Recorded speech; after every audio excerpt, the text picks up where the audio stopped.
Israel और फलस्तीनियों के बीच 11 दिन तक चले हिंसक संघर्ष के रुकने पर बड़े मुस्लिम देशों ने अलग अलग तरह की प्रतिक्रिया दी है।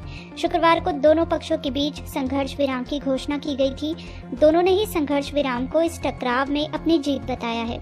बताया गया कि इजरायली कैबिनेट ने आपसी सहमति और बिना शर्त के युद्ध विराम के फैसले पर मोहर लगा दी थी। हमास के एक अधिकारी ने भी शुक्रवार को इसकी पुष्टि की थी कि ये सुलह आपसी रजामंदी से और एक साथ हुई है।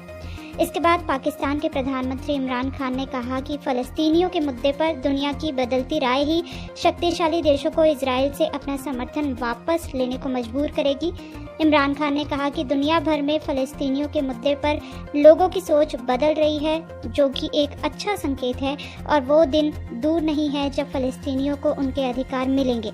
तुर्की के राष्ट्रपति रजब तैयब एर्दोआन ने कहा कि वो दुनिया को दिखाएंगे कि इजराइल कितना बड़ा आतंकी मुल्क है।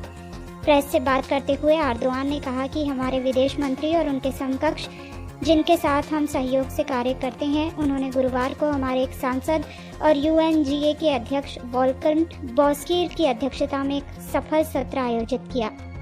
वहां उन्होंने बताया कि कैसे इजराइल फलस्तीनियों के हक मार रहा है, कैसे उसने गलत तरीके से उनकी ज़मीन पर कब्जा जमाया हुआ है। ये सब हम दुनिया को बताएंगे, हम रुकेंगे नहीं। हम दुनिया को मानचित्र दिखाकर ये साबित करेंगे कि इजराइल कितना बड़ा आतंकी मुल्क है, क्योंकि पूरी दुनिया को इसका पता चलना चाहिए। इजराइल और फलस्तीनियों के बीच संघर्ष विराम की खबर आने के बाद संयुक्त अरब अमीरात के विदेश मंत्रालय द्वारा संयुक्त राष्ट्र में एक बयान दिया गया। इसमें संयुक्त अरब अमीरात ने कहा कि यूएई इजराइल और फलस्तीनियों के बीच बढ़ते तनाव और हिंसा को लेकर बहुत चिंतित था। इसमें जो लोग मारे गए हैं उनके परिवारों के साथ हमारी पूरी संवेदना है। इस हिंसक संघर्ष को रुकवाने के लिए संयुक्त राष्ट्र ने बार बार जो शांति की अपील की, उसके लिए हम संगठन का शुक्रिया अदा करते हैं। हम मानते हैं कि अंतर्राष्ट्रीय दबाव की वजह से इस हिंसक संघर्ष को रोकने में मदद मिली। बातचीत से ही इस मसले को हल किया जा सकता है ताकि मध्य पूर्व में शांति रहे। इजराइल ने सारे अंतर्राष्ट्रीय कानूनों को तोड़ते हुए फलस्तीनियों पर हमले किए, ये अंतर्राष्ट्रीय मानकारों के खिलाफ था। संयुक्त अरब अमीरात ने कहा है कि वो मध्य पूर्व में शांति के लिए होने वाली हर कोशिश का समर्थन करेगा। संयुक्त अरब अमीरात ने ये भी कहा कि वो फलस्तीनियों, अरब और इजरायलियों की आने वाली पीढ़ियों को एक शांत माहौल देने के लिए न सिर्फ क्षेत्रीय बल्कि अंतर्राष्ट्रीय सहयोगियों के साथ काम करने को तैयार है।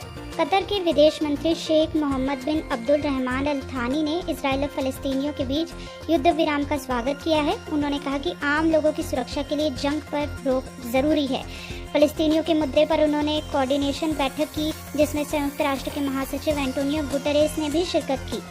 शेख मोहम्मद ने कहा कि फलस्तीनियों के कब्जे वाले इलाके में बेगुनाह लोगों के घर पर बम बरसाए गए और निहत्थे लोगों को मरने के लिए छोड़ दिया गया, जो कि चिंताजनक है।